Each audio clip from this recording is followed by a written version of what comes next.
When a talented African-American teenager encounters a music teacher determined to see him fail, Marcus Johnson's partial scholarship at the esteemed Westridge Academy should have been his key to success. However, he instead became the target of Miss Whitfield, a teacher known for excluding students who didn't fit her ideal image of a classical pianist. By coercing him into performing an unattainable piece in front of the principal to embarrass him, she had no idea of the events that were about to unfold. This is a tale of ability, bias, and the bravery to defend your beliefs against all challenges. Viewer, if this is your first time hearing my story, I kindly ask you to share your current location where you are watching. Please subscribe to this channel and click the notification bell not to miss updates on my daily news stories. Thank you. Let's delve into the complete narrative. Standing at the entrance of Westridge Academy, Marcus Johnson tightly grasped his worn backpack. The distinguished institution's grand marble columns and well-kept lawns were a stark contrast to his previous public school. His partial scholarship was a gift that brought his mother to tears when they heard the news. It was an opportunity that could alter everything. "Never forget who you are," his mother had whispered that morning. "Do not allow anyone to belittle you." Inhaling deeply, Marcus passed through the elaborate doors and navigated the intricate hallways until he reached room 103, Advanced Music Studies. Miss Diane Whitfield was meticulously organizing sheet music. Upon Marcus's arrival, her neat white blouse and impeccably styled blonde hair exuded sophistication that mirrored the school's prestige. As she glanced up, her smile wavered. "May I assist you?" she inquired, her demeanor insinuating. Marcus Johnson, who recently transferred here for the music program, found himself the center of attention when he presented his schedule to Miss Whitfield, who seemed surprised by his placement in her class. Despite being 2 weeks into the semester, Marcus noticed the curious looks from his classmates as he sat in the back next to Sophia, who shared some insight into Miss Whitfield's demanding nature. The class focused on romantic period compositions, with Miss Whitfield calling on another student to perform a Chopin piece. Marcus, eager to participate, raised his hand for clarification on the assignment, but was initially ignored until he spoke up, causing a brief moment of tension. As the class ended, Sophia reassured Marcus not to take Miss Whitfield's behavior personally, sharing a hint of her own experience from the previous year. Marcus was determined not to be ignored by Raj, especially after winning the state competition. At home, he found solace in playing the piano, letting his imagination guide his melodies. The community center near his apartment, despite its worn appearance, held a treasure, an old piano that had become Marcus's sanctuary for 6 years. As Marcus played Chopin's No. 1, he was interrupted by Mr. Richardson, a retired music teacher who was his most loyal audience. Marcus shared his frustration about Miss Whitfield's lack of recognition, but Mr. Richardson reassured him of his talent. Later that evening, as Marcus helped his mother with dinner, she inquired about his school. Marcus, feeling pressured, reflected on the sacrifices his mother made for his education. The music teacher sighed and asked, "What's going on?" She explained to him, "She's not giving me a chance." His mother's expression softened as she advised him, "Throughout your life, people will try to confine you. Your task is not to fit into their expectations, but to shatter them." The following day in class, Miss Whitfield introduced a midterm project. Each student would present and analyze a piece from the Romantic period, which would contribute 30% to their final grade. "I will assign pieces based on your proficiency level," she informed the class. When she reached Marcus's desk, she provided him with basic exercises, saying, "These fundamentals will assist you in catching up." Marcus glanced at the beginner-level exercises and boldly requested, "Miss Whitfield, I'd like to perform La Campanella." The room fell silent as Sophia gasped beside him. Miss Whitfield's response was swift. "That piece is one of the most technically challenging ones. Maybe start with Mary Had a Little Lamb." A few students chuckled, and Marcus felt his face flush with embarrassment, although he maintained a composed demeanor. Assertively, he stated, "I believe I am capable of it." Miss Whitfield condescendingly remarked, "Marcus, I've been teaching music for 2 decades. I can recognize talent, and you don't possess it." The implication lingered in the air. That evening, Marcus stayed late at the community center, practicing Liszt's composition with unwavering determination. Observing him, Mr. Richardson advised, "Sometimes the best response isn't to retaliate, but to excel." Marcus paused his hands and questioned, "How can I surpass someone who won't even acknowledge me?" Mr. Richardson advised, "By becoming so exceptional that she cannot dismiss you." 2 weeks later, Marcus's fingers were sore from relentless practice. Arriving at the community center before anyone else and leaving after everyone else, Liszt diligently practiced La Campanella, impressively catching the attention of Mr. Richardson. "You are almost there," Mr. Richardson had acknowledged the night before. "But remember, technical perfection is not sufficient. You need to evoke something, the sound of bells echoing through a landscape, spreading joy through the air." At school, while Missy Whitfield continued her habit of selective attention, Marcus couldn't help but notice that she was discreetly observing him when she thought he wasn't looking. Those glances held a sense of curiosity, perhaps even concern. During a class, she lingered near Marcus's desk as other students practiced, reminding him, "You haven't submitted your practice logs, Mr. Johnson. Are you adequately preparing for the upcoming midterm?" Before Marcus could respond, Principal Edward entered the classroom with a well-dressed couple, Mr. and Mrs. Harrington, interested in making a significant donation to the performing arts program. Miss Whitfield's demeanor quickly shifted, seizing the opportunity to showcase the students' progress. She called on Alexander to perform Chopin's renowned piece, which he executed flawlessly to the guests' approval. Mrs. Harrington then requested to hear Marcus play, emphasizing their support for diverse talent. The mention of diverse was not lost on anyone present, causing Marcus to feel marginalized. Ms. Whitfield's voice showed signs of strain as Marcus hesitated to perform. Despite not feeling completely prepared, he was focused on honing his basic skills. Standing up, Marcus confidently mentioned that he had been diligently practicing La Campanella. The classroom fell silent as Ms. Whitfield's face turned pale, then flushed. She sternly reminded Marcus that the piece he chose was not his assigned one, emphasizing the importance of following the guidelines. However, Marcus stood his ground respectfully but firmly, expressing his desire to challenge himself. Principal Edwards intervened, sensing the tension between them, and suggested that showcasing students of different skill levels would be beneficial for the audience. Ms. Whitfield reluctantly agreed and asked Marcus to demonstrate his progress. Though she seemed doubtful, Marcus approached the piano nervously. Despite a few errors, he displayed clear talent and dedication in his playing, leaving Mrs. Harrington impressed. After class, Ms. Whitfield asked Marcus about his background in playing, displaying a mix of skepticism and admiration in her tone.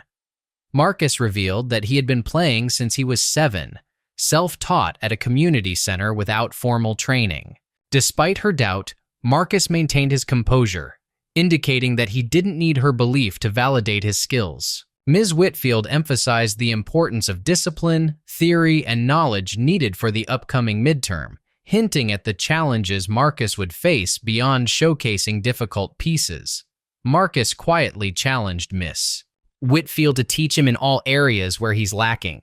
Miss Whitfield, gathering her papers, emphasized the importance of meeting Westridge standards and noted the upcoming donor recital in 3 weeks as a valuable opportunity for students with true potential. She advised Marcus to focus on mastering the basics rather than trying to exceed expectations. As Marcus left the room, he overheard Miss Whitfield speaking to Principal Edwards about scholarship cases, implying they could be troublesome. Frustrated, Marcus vowed to make Miss Whitfield truly listen to him, even if it meant taking a significant risk. Meanwhile, Miss Whitfield, pacing her office, replayed her conversation with the Harringtons, who unexpectedly showed interest in Marcus, disrupting her carefully curated music program at Westridge Academy. With the donor recital approaching, she reviewed the list of performers with Principal Edwards, who noticed Marcus Johnson's absence. Despite the Harringtons' interest, Miss Whitfield believed Marcus was not prepared for the event and dismissed his prior performance as mere memorization without true comprehension. Their generous donation has the potential to sustain our program for years. Walter, you brought me on board for my expertise in music. Trust me when I say that Marcus Johnson's performance would not align with our high standards, as Edward has also observed. Though his background is significant, the board is deeply committed to upholding our diversity initiatives. This is solely about musical talent, she emphasized. While the scholarship program is commendable, we cannot compromise on our performance standards. After Edward's departure, Miss Whitfield noticed Alexander Brentwood lingering nearby. "Alexander, is there something you need?" she inquired. The boy stepped forward, closing the door behind him. "I couldn't help overhearing the discussion about Marcus," he admitted. "Eavesdropping is not ideal," Miss Whitfield gently reminded him. "I apologize, Miss Whitfield, but I feel compelled to share that Marcus may not possess the musical prowess he believes he does. I heard him practicing yesterday after school, and he was struggling with even basic passages." Intrigued, Miss Whitfield probed further. "Really? This is news to me. There have been murmurs about favoritism towards legacy students over him." She contemplated Alexander's revelation, knowing his family's long-standing connection to the school. "Thank you for bringing this to my attention, Alexander. Rest assured, my decisions are always merit-based." As Alexander exited, a plan began to take shape in Miss Whitfield's mind. It was time to address Marcus's shortcomings publicly, dispelling any doubts of bias and affirming her discernment. The following day, she posted a notice on the bulletin board. "Special performance assessment on Friday at 2 p.m. Attendance mandatory for advanced music students." That afternoon, she approached Marcus after class. "Mr. Johnson, I see your dedication to practice beyond regular hours. That's commendable," she commended. Startled by her unexpected acknowledgement, Marcus responded, "Thank you, Miss Whitfield. I've been contemplating your unique background."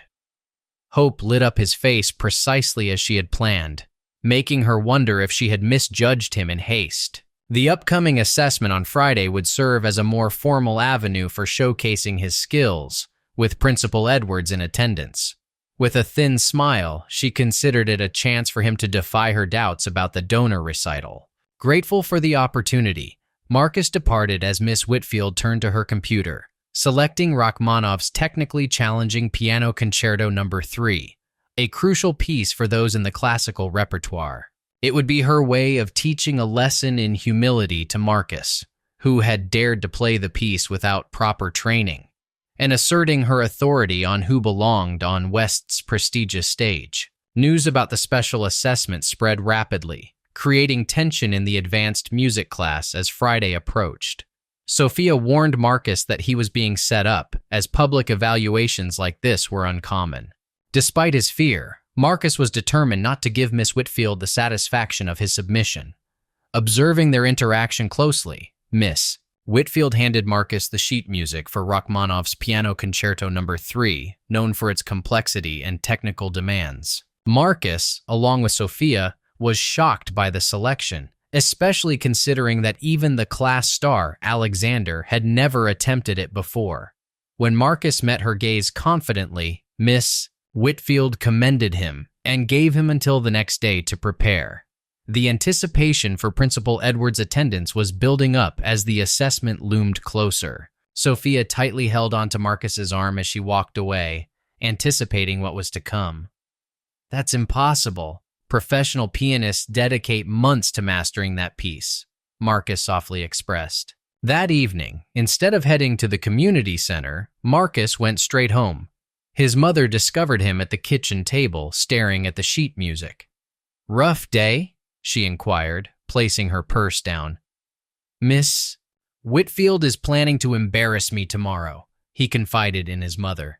Loretta Johnson's eyes sparked with anger. "Should I contact the school?" she suggested. "No, Mom, I need to handle this on my own," he responded. Observing her son's expression, she asked, "What's your plan?" Marcus closed the Rachmaninoff score. "Something unexpected," he declared. The following day, students entered the music room with an unusual solemnity. At precisely 2 p.m., Principal Edwards arrived, accompanied by 2 department heads invited by Miss Whitfield to witness the assessment. "Thank you all for being here," Miss Whitfield commenced. "Today's evaluation showcases our dedication to high standards." Her gaze fell upon Marcus at the back. "Mr. Johnson, please come forward." The journey to the grand piano felt endless for Marcus. As he sat down, he noticed Alexander's smirk, Sophia's anxious look, and Miss Whitfield's barely concealed satisfaction.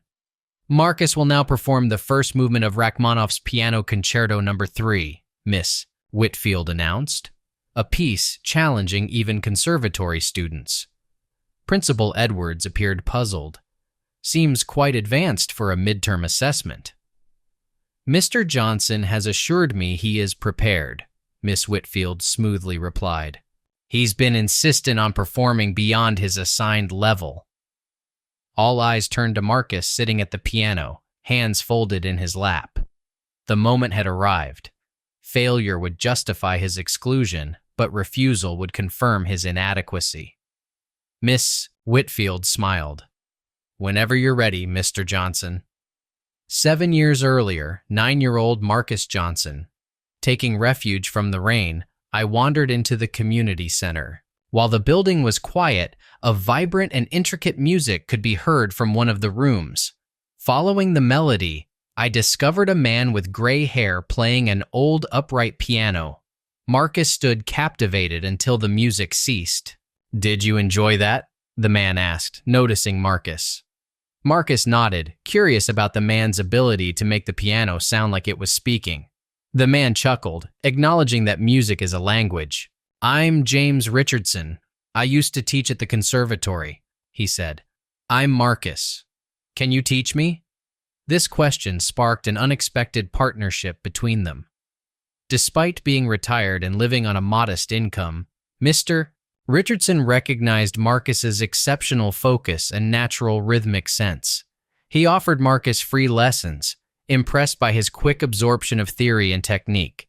As the community center underwent renovations, Mr. Richardson welcomed Marcus to practice on the piano in his apartment, despite occasional complaints from neighbors over the noise. When Marcus turned 12, Mr. Richardson introduced him to classical recordings by Horowitz, Rubinstein, and Gould. Their weekly listening sessions became a cherished routine, with Marcus absorbing every detail with closed eyes. While most people only hear the notes, Mr. Richardson pointed out that Marcus could grasp the underlying architecture of the music. At the age of 13, Marcus attempted his first Chopin piece, expressing frustration when he couldn't replicate the sounds in his mind. Mr. Richardson assured him that technique could be taught, but recognized Marcus's innate musicality. By age 14, Marcus was mastering increasingly complex compositions. After a minor stroke, Marcus was visited by Mr. Richardson in the hospital. They reviewed recordings together during Marcus's recovery. Before leaving, Mr. Richardson said mysteriously that he had something to show Marcus once he got out. It turned out to be a letter from an old colleague at Westridge Academy discussing their scholarship program for exceptional students. Mr. Richardson insisted that Marcus deserved more than what he could teach from his own living room. Together, they worked on Marcus's audition piece, Bovin Sonata. When Marcus received an acceptance letter with a partial scholarship, his mother cried tears of joy, holding the paper like a precious artifact. Despite being the only black student in advanced music, Marcus felt lonely, with no one believing in his right to be there, except for Mr. Richardson. Marcus remembered Mr. Richardson's words about music not caring about one's background while facing Miss Whitfield's challenge at West's grand piano. Rather than attempting to learn a difficult piece overnight, Marcus called Mr. Richardson for advice. Marcus explained feeling trapped, to which Mr. Richardson advised him to change the game. He asked Marcus what was the most beautiful piece he could play perfectly. Without hesitation, Marcus chose the piece they had worked on together for months, a piece that Mr. Richardson believed revealed the soul of a pianist. Now, in the quiet classroom with everyone watching, Marcus took a deep breath and began to play.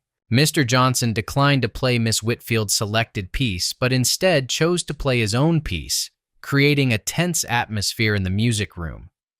Miss Whitfield, maintaining a poised demeanor with a faint smile, observed Marcus playing the piano while Principal Edwards sensed the tension.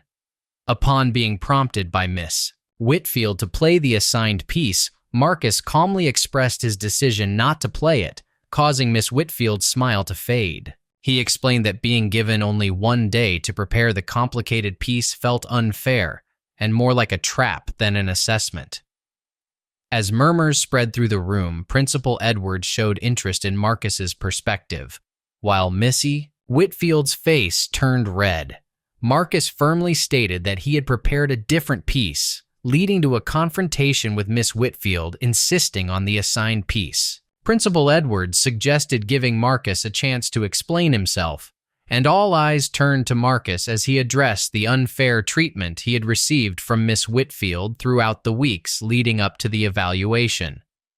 Marcus accused Miss Whitfield of setting him up to fail by assigning an impossible piece, emphasizing that this was not about music education, but a deliberate attempt to hinder his success. The room fell silent as Marcus confronted the situation, with the tension escalating between him and Miss Whitfield. Marcus challenged me to play a different piece, suggesting that focusing on musical ability should be the priority rather than the specific assignment. Principal Edwards agreed with this perspective, emphasizing the evaluation of talent. Miss Whitfield, feeling pressured, had to make a decision. Rejecting the proposal would raise suspicions about her intentions, while agreeing meant losing control over her planned humiliation. Eventually, she relented and asked Marcus for his alternative choice. Marcus surprisingly opted for the Goldberg Variations instead of a more flashy piece. Miss Whitfield was taken aback by this unexpected choice, recognizing the profound musicality required for such a selection. She allowed Marcus to proceed, observing his performance with a mix of surprise and intrigue. As Marcus played, the room was captivated by the intimate and honest portrayal of the music, which resonated deeply with the audience. His confident and unconventional interpretation brought a fresh perspective to the centuries-old composition, captivating everyone in the room. The transformation in the atmosphere was palpable, as even the skeptics became engrossed in Marcus's performance. The tension between Principal Edwards and Miss Whitfield grew, adding a layer of intrigue to the unfolding scene. When Marcus finished the third variation, the room fell silent, awaiting the next moment. The silence that ensued wasn't the usual pause after a student's performance. It was a profound quietness following something unexpected and genuine. Principal Edwards was the first to break the silence, commending Mr. Johnson for his remarkable performance. Miss Whitfield then stepped up, composed once again. She noted that while Mr. Johnson's rendition was technically sound, it took some liberties with the intended style of the Goldberg Variations. Principal Edwards gently interrupted, acknowledging the point made and praising Mr. Johnson for his considerable talent. Miss Whitfield emphasized that talent goes beyond technical skill to encompass an understanding of musical tradition and context. A new voice suddenly spoke from the doorway, drawing everyone's attention to an elderly man leaning on a cane. It was James Richardson, whose presence brought a sense of authority to the room. As he made his way into the music room, students respectfully made way for him, recognizing his significance. Principal Edwards warmly greeted Mr. Richardson, expressing delight at his unexpected visit after many years. Mr. Richardson explained that he had received an urgent call regarding a situation where music was being used divisively rather than unifying. This revelation led to a tense exchange between Miss Whitfield and Mr. Richardson, revealing a shared history of past conflicts and unresolved issues. Principal Edwards found himself caught in the middle of their disagreement as Mr. Richardson revealed that Miss Whitfield had been his student and one of his most talented protégés before she joined the teaching staff. I highly recommend her.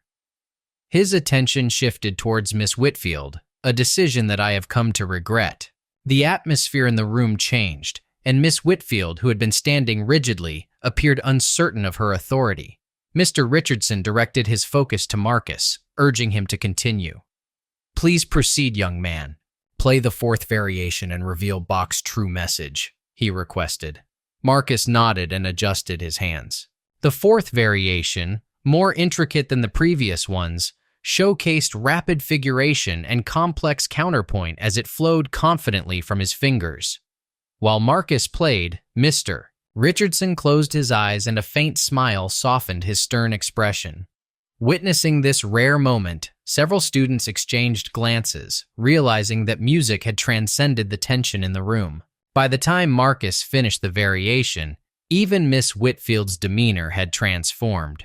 Her practiced indifference shifted to something deeper, perhaps grudging acknowledgement, or the realization of misjudging Marcus beyond his musical abilities. Impressive phrasing in the middle section, complimented Mr. Richardson. Your left-hand coordination has noticeably improved. Miss Whitfield stepped forward, attempting to regain control of the classroom. While Mr. Johnson's performance is satisfactory, she began, but was interrupted by Mr. Richardson. Play the opening of Rachmaninoff, he instructed Marcus, focusing on the first page. Marcus hesitated briefly, glancing at Miss Whitfield. Mr. Richardson addressed her. You assigned Rachmaninoff's third concerto, correct? It's quite ambitious for an assessment. Before she could respond, Marcus started playing. The iconic chords of Rachmaninoff's Piano Concerto No. 3 filled the room, showing potential rather than technical perfection. Marcus paused after the first page. I would need more time to master this piece properly, he explained. Indeed, agreed Mr. Richardson. Any dedicated musician would require more time, which is why assigning it is a fitting challenge. An act of sabotage, not education, was unveiled with just a day's notice. The word sabotage lingered among the students, causing discomfort. Principal Edwards suggested continuing the discussion privately, dismissing the students.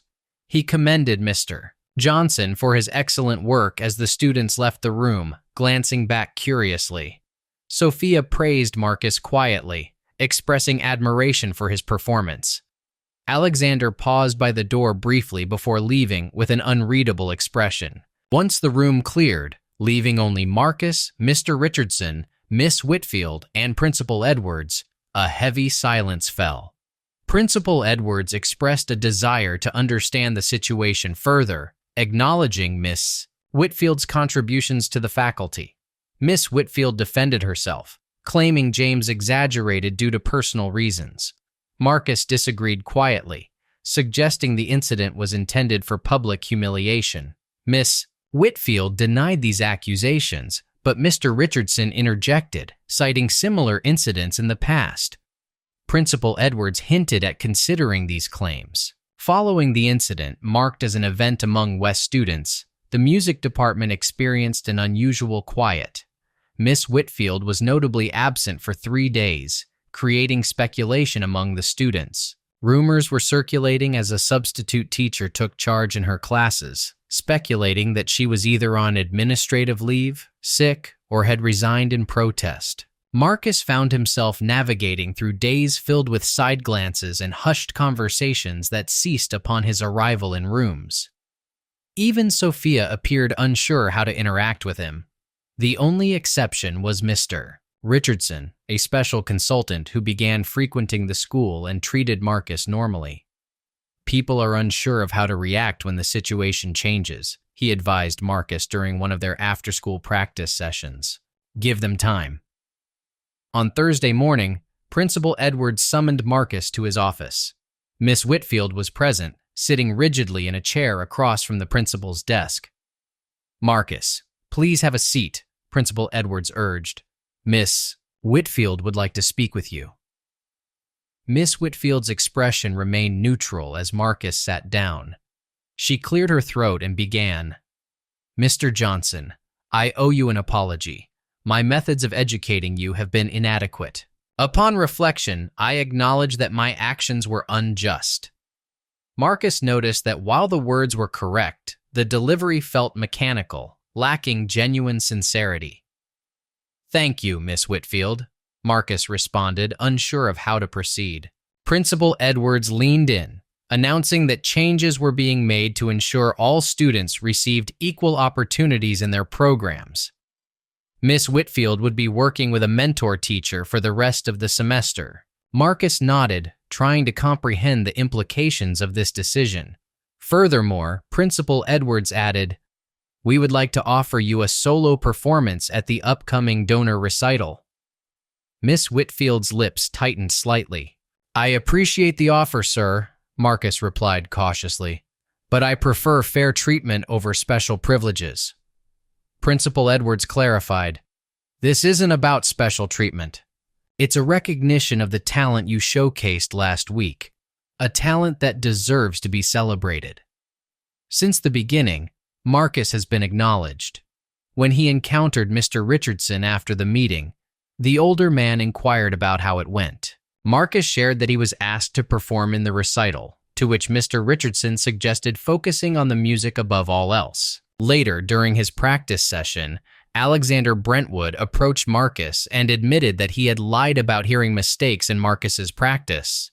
This confession marked a shift in their dynamic. Marcus received praise for his talent from Alexander, a rare occurrence among his peers. That evening, Marcus's mother read the letter from Principal Edwards announcing a full scholarship due to Marcus's exceptional musical talent and character. As Marcus reflected on the opportunity ahead, he expressed mixed feelings about his achievements, acknowledging the complexity of life. His mother commended him for standing his ground, recognizing the challenges and successes he faced. "When words fall on deaf ears, let your music do the talking."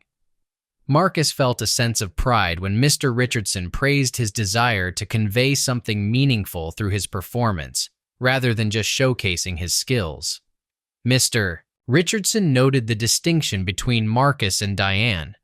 Marcus played to express his thoughts, not to prove himself. After this conversation, Marcus realized that his music could be a powerful voice, conveying truths that words couldn't. The upcoming donor recital at West Academy created a buzz of preparation, with everyone dedicating extra effort. Marcus noticed a shift in how people perceived him, with students and teachers now acknowledging his presence. Even Missy Whitfield, who had returned to teaching, exhibited a different attitude, focusing more on professionalism and impartial critiques during classes. As Marcus played, she observed with the same detached scrutiny she applied to others, neither overly praising nor criticizing his performance. While Marcus was finishing his practice session in the music room one afternoon, he noticed Miss Whitfield standing near the door. She commented on his improved pedaling on the Chopin piece, mentioning that he was still rushing through the middle section. Before Marcus could reply, Mr. Richardson joined them and acknowledged that rushing was a common issue with that particular piece. Miss Whitfield seemed surprised by Mr. Richardson's presence, as Principal Edwards had asked him to assist with the recital preparations on that day. Their brief exchange carried the weight of unspoken history, leaving Marcus feeling like an outsider in a conversation that seemed to have started long before his time. Politely excusing himself, Marcus made a move towards the door, but Mr. Richardson stopped him, suggesting there was something important he needed to hear. Despite Miss Whitfield's reluctance, Mr. Richardson insisted that breaking patterns required shedding light on them. He then shared the story of how Missy Whitfield, once his star pupil, had her promising career as a concert pianist derailed by a neurological condition called focal dystonia that affected her ability to play flawlessly as she once did. Marcus observed Missy Whitfield's elegant, long-fingered, perfectly manicured hands. When she noticed his attention, she tightly clasped them together. The specialist attributed her condition to stress and overtraining. Mr. Richardson continued the therapy, and she regained enough function to teach, although her performance career never took off. Marcus hesitated to ask why Miss Whitfield became such a demanding teacher. She completed his question by explaining her lack of patience for students who squander opportunities. Her admission lingered in the air, providing context rather than justification for her behavior. Mr. Richardson noted the harsh nature of the classical music world and emphasized the importance of choosing how to respond to it. Miss Whitfield approached the piano, her fingers poised above the keys. She initially believed in upholding standards of excellence through discipline, dedication, and sacrifice in her teaching. Mr. Richardson quietly questioned who determines the qualities required for success. Their conversation was interrupted by Principal Edwards entering with Dr. Eleanor Hughes from the State Education Board, addressing concerns about disparities in the music program's retention rates for minority students at Westridge over the past decade. Miss Whitfield appeared concerned, while Mr. Richardson remained composed yet tense, indicating he anticipated this discussion. Dr. Hughes highlighted the disparities among the 17 scholarship students of color admitted. Over the last decade, only 2 students have successfully completed the advanced music program. The rest either switched to lower levels, dropped out, or left the school entirely, creating a statistically significant anomaly. Principal Edwards appeared concerned by this information, acknowledging that they had only recently become aware of this trend. Dr. Hughes pointed out that systemic issues often go unnoticed in institutional blind spots. Addressing Marcus directly, she recognized him as Mr. Johnson, whose situation had brought these concerns to their attention. Marcus was struck by the realization that he was not alone in facing challenges, as there were others before him who lacked an advocate like Mr. Richardson and were quietly pushed out due to institutional shortcomings. Realizing the broader impact, Marcus emphasized that the issue went beyond just himself or Miss Whitfield. Dr. Hughes agreed, highlighting the importance of considering individual actions within systemic contexts. As Marcus reflected on everything he had learned, Miss Whitfield, standing by the window, admitted that she had never seen herself as the antagonist in this situation. Marcus suggested that while she may have been upholding certain standards, they might not have been the right ones. The following day, vibrant yellow flyers promoting a community forum for an inclusive arts education at Westridge Academy appeared throughout the school. Dr. Hughes wasted no time in initiating a comprehensive review of the school's programs, starting with music and expanding to other departments. While the investigation was ongoing, changes were being introduced, including a new evaluation system in the advanced music class announced by Miss Whitfield. Assessments will now be conducted by a panel of 3 faculty members, she announced in a carefully professional tone. Repertoire assignments will be standardized across all students at each skill level. As students exchange glances, they absorb the implications of the changes. The alterations were clearly aimed at preventing favoritism and ensuring fair treatment, while also serving as a significant check on Miss Whitfield's previously unquestioned authority.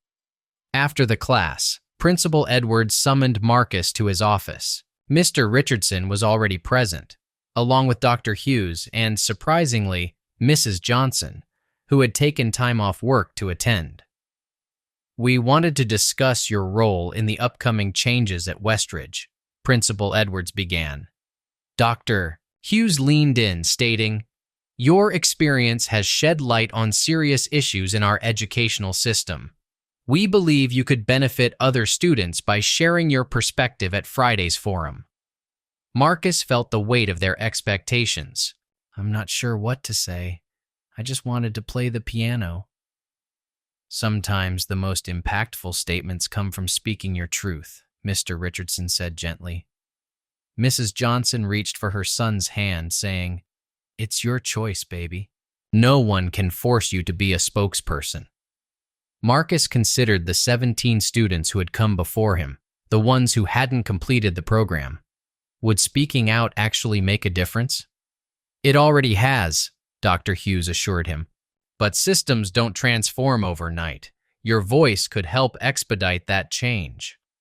Later that day, while Marcus was practicing, Miss Whitfield appeared in the doorway.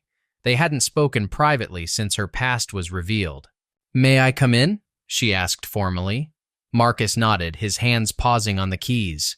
She sat on a nearby chair, her posture impeccably maintained, and said, "I understand you've been invited to speak at Friday's forum." "I haven't decided yet," Marcus replied. She paused, waiting for him to continue. "I realized my wrongdoings extended beyond just you to others I interacted with before you. My own disappointments influenced how I treated students who didn't meet my narrow view of classical music. While not a direct apology, acknowledging the systemic issue was crucial." Marcus noted that the world didn't create space for you. Hence, you ensured it wouldn't exclude others. Miss Whitfield reacted to his accurate observation.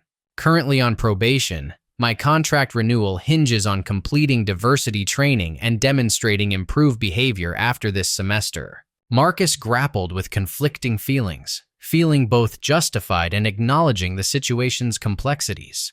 When asked what he would do, complying with the requirements was the only option, but he pondered if his perspective would authentically change. "Time will reveal this transformation," she remarked casually. As she prepared to depart, she shared a thought. "On Friday, remember that individuals are more than their mistakes." Marcus inquired if this also applied to their best intentions. The unresolved question lingered between them. The auditorium overflowed on Friday evening for a crucial discussion on equity in education. Dr. Hughes presented alarming data on racial disparities in arts education nationwide.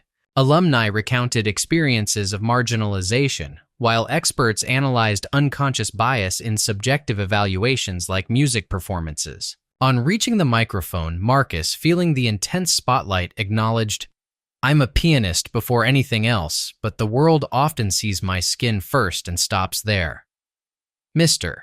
Richardson gestured in support as the audience prepared to listen to my music. Reflecting on the experiences that shaped me, he conveyed that what I went through was not unique or personal. Rather, it was part of a prevalent pattern that went unnoticed until someone took notice of those who were absent. Miss Whitfield, sitting in the back row with an inscrutable expression, seemed to contemplate these words.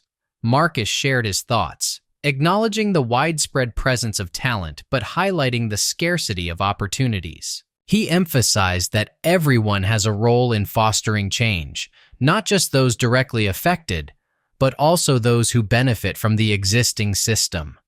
As the applause thundered upon his return to his seat, Mrs. Johnson wiped away tears, and Mr. Richardson offered reassurance by squeezing his shoulder.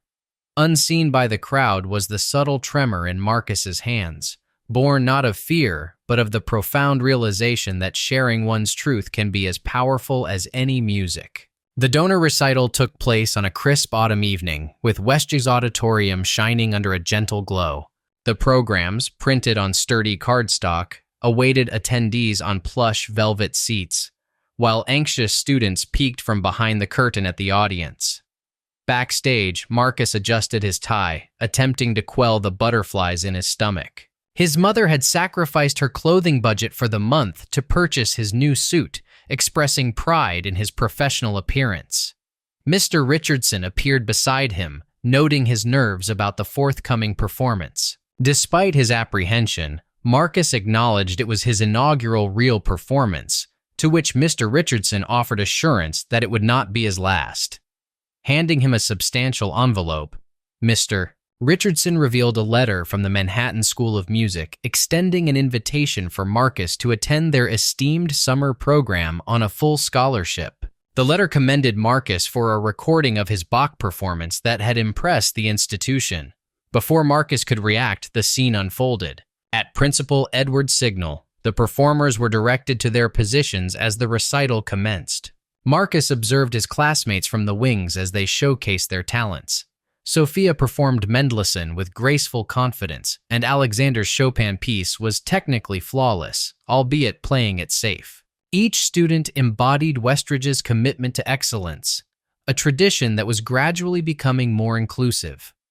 Seated in the front row with the Harringtons, Miss Whitfield observed the performance, their donation pledge increasing following Dr. Hughes's positive feedback.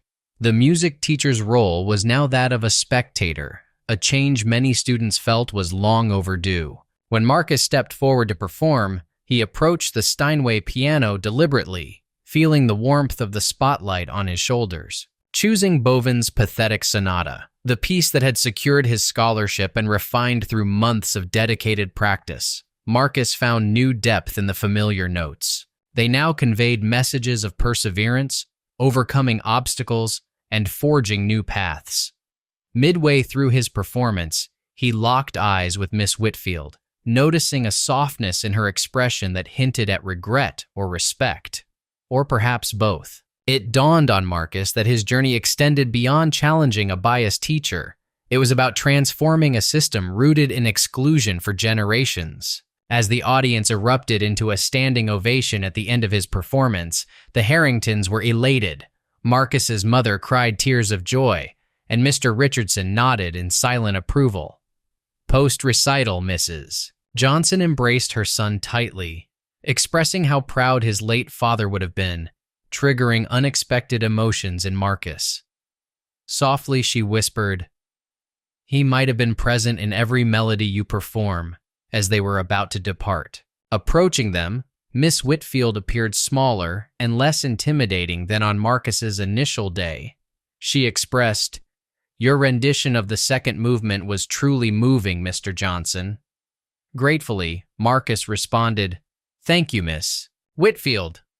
After a moment's pause, she added, "I heard you will be joining the Manhattan Summer Program. It's a remarkable opportunity."